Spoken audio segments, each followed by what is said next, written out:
Finally দিনটা চলেই এলো। তো হ্যালো এভরিওয়ান, তোমরা সবাই কেমন আছো? আশা করি সবাই খুব ভালো আছো, আমিও খুব ভালো আছি।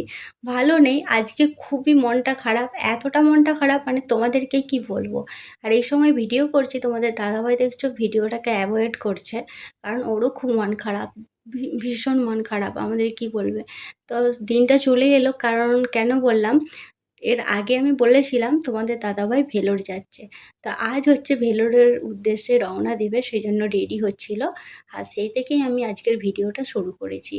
আর এতটা মন খারাপ মানে কি বলবো তোমাদেরকে, পুরো 10 দিন পর দেখা হবে।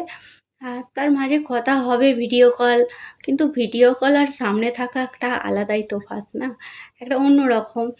মানে কাছে থাকা আর দূরে থাকা ওর না একটা ডিফারেন্স। তো যাই হোক, মন খারাপ নিয়ে ভিডিওটা শুরু করেছি। তো ভিডিওটা যখন এডিটিং করছি তখনই দেখছি আমার গলা কাঁপছে। মানে কি বলবো, অনেকে যারা দেবে বাইরে সব চাকরি করে তারা যে কি করে থাকে আমি ঠিক জানি না। মানে আমি তো থাকতেই পারছি না একেবারে। আর এখানে দেখছো সব লাগেজ প্যাকিং হয়ে গেছে। আর তোমাদের দাদাভাই কিন্তু একা যাচ্ছে না, যাচ্ছে দিদিভাই যাচ্ছে আর জামাইবাবু যাচ্ছে। আর শরীরটা খারাপ হচ্ছে জামাইবাবুর, সেই জন্য একেবারে দিদিভাইরা এখানে চলে আসছিল আমাদের বাড়ি, ওই যে দেখছো বেরিয়ে পড়ছে। আর জামাইবাবুর এর আগে 3 মাস আগে, মানে আগে 1 মাস না 1.5 মাস থেকে আসছে, তারপরে আবার 3 মাস পর চেক আপে যাচ্ছে। সেই সময় তোমাদের দাদাভাই যাচ্ছে বলেছে। এর আগে ওদের সব লোকজন গিয়েছিল, মানে ওদের বাড়ি থেকে, শ্বশুর বাড়ি থেকে দিদিভাইয়ের। আর এখন যাচ্ছে তোমাদের দাদাভাই। আর এখন দেখছো কথা বলার অবস্থাতেই নেই, দেখছো চোখ মুখ একবারে থমথমে হয়ে গেছে যাকে বলে।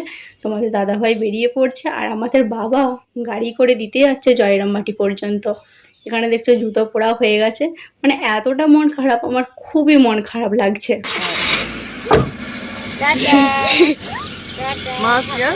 বাবা ওদেরকে ছাড়তে চলে গেল মানে জয়রামবাটি পর্যন্ত, আর বিষ্ণুপুর থেকে ট্রেন ধরবে। আর এদিকে দেখছো ভোরবেলা লুচি বানিয়ে দিয়েছিল, কারণ ওদের রাত্রেবেলা কি খাওয়া দাওয়া করবে সেই জন্য, দুপুরবেলা খেয়ে নেবে হোটেলে, রাত্রের জন্য মা লুচি বানিয়ে দিয়েছিল, সেটাই আমি চা দিয়ে খাচ্ছিলাম।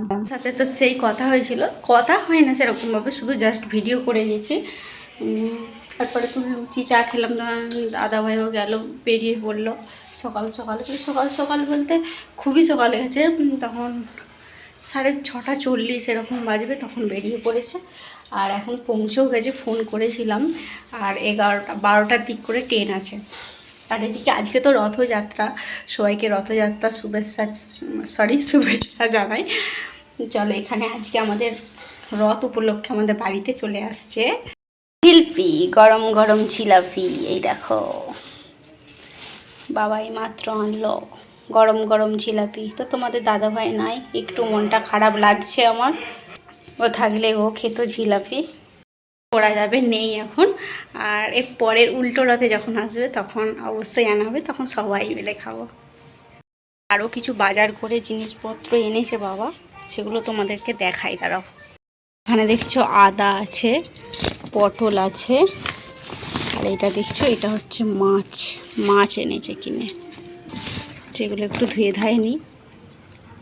আবার সকালবেলা বাজার গিয়েছিল, সেখান থেকে অনেক কিছু সবজি কিনে এনেছিল। অনেক কিছু বলতে এখানে শুধু করলা আর পটল এনেছিল, সাথে মাছ এনেছিল, এইটুকুই এনেছিল। তারপরে এদিকগুলো আমি ভালো করে ধুয়ে ধায়ে, আরে হ্যাঁ এনেছিল আদা।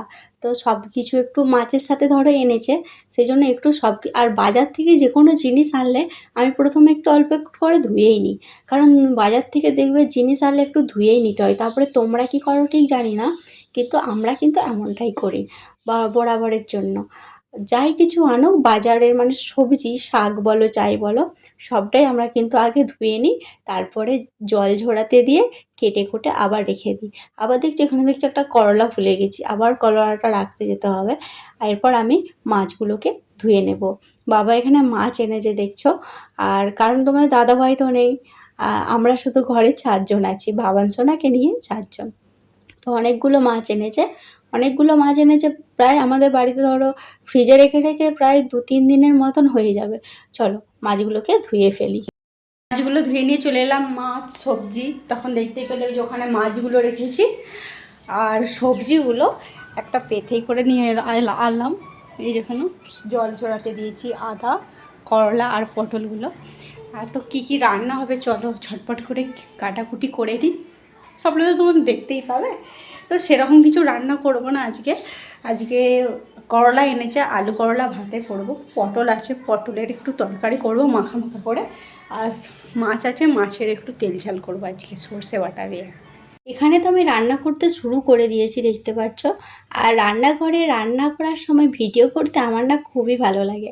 ঘরের সমস্ত ধরো কাজ বাজ করি, সেই সময় কোনো যদি ভিডিও করি না, আমার সত্যিই খুব ভালো লাগে। কারণ হচ্ছে ধরো কাজটা তুলে ধরবো তোমাদের সামনে। আর এখানে দেখছো বলতে বলতে আমার মাছের ঝালটা হয়ে গেছে, মাছের ঝালটা তোমাদেরকে দেখিয়ে দিলাম। বাবা বাজার থেকে মাছ আনে, ধরো বড় মাছ যদি বিশেষ করে যদি আনে, সেই দিন কিন্তু আমি একটু কাঁচা মাছের ঝাল করবই করব।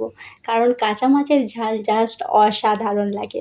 তোমাদের কেমন লাগে ঠিক জানি না, আমার তো মানে কি বলবো, এখন ভিডিওটা এডিটিং করছি জাস্ট মুখে জল চলে আসছে কাঁচা মাছের ঝাল। তোমরা অবশ্যই কিন্তু বানিয়ে দেখো। আর তোমরা যদি কাঁচা মাছের ঝালের ভিডিও দেখতে চাও অবশ্যই কিন্তু কমেন্টে জানাও। আমি কিন্তু তোমাদেরকে কাঁচা মাছের ঝালের ভিডিও শেয়ার করব। এদিকে দেখছো জলটা আমার গরম হয়ে গেছে, আর চালটা আমি আগেই ধুয়ে রেখেছিলাম, তাই চালটা হাঁড়িতে দিয়ে দিলাম। কি রান্না করেছি চলো তোমাদের দেখাই। এখানে দেখছো কাঁচা মাছের ঝাল করেছি বললাম, আর মাছের মাথাগুলো আগেই দিয়ে দিয়েছি। আর বানিয়েছি ডিম ভাজা করেছি, মাছের ডিম আর করলা ভাতে। আর এখানে করেছি দেখছো পটল আলু মাছ দিয়ে ঝোল বানিয়েছি। আর এটা হচ্ছে বাবান সোনার জন্য একটা ঝোল, সেদ্ধ ঝোল বাবান সোনার। আসছি স্নান টান করে চলে আসছি, একেবারে খাওয়া দাওয়া হয়ে গেছে। খাওয়া দাওয়া হয়ে গেছে বলতে এখন তো বাজে 4টে। তো 4টে থেকে ভিডিওটা শুরু করেছিলাম, কারণ শেষ পর্যন্ত তোমাদেরকে কিছু বলাই হলো না। আর তোমাদের দাদাভাই তো চলে গেল সকালের দিকে, তারপরে ফোন টোন হয়েছে মানে ট্রেনে যে নেটওয়ার্কের প্রবলেম নাকি ঠিক জানি না, কিন্তু সেরকম করে কোথাও বোঝা যাচ্ছে না আর কি। তা খুবই মন খারাপ, ঘরেতে একা একা আমার একদম ভালো লাগে না। তো এমনি সারাদিন অফিসে থাকে, তার মাঝে ধরো দুপুরে খেতে আসে আর রাতে একসাথে সবাই মিলে খাওয়া হয়। ওইটাই আর কি একটু বেশি মন খারাপ করে যখন খেতে বসছি। আজকে আরও বেশি মন খারাপ হচ্ছে, তোমাদেরকে কি বলবো না, আমার খুবই মন খারাপ লাগছে।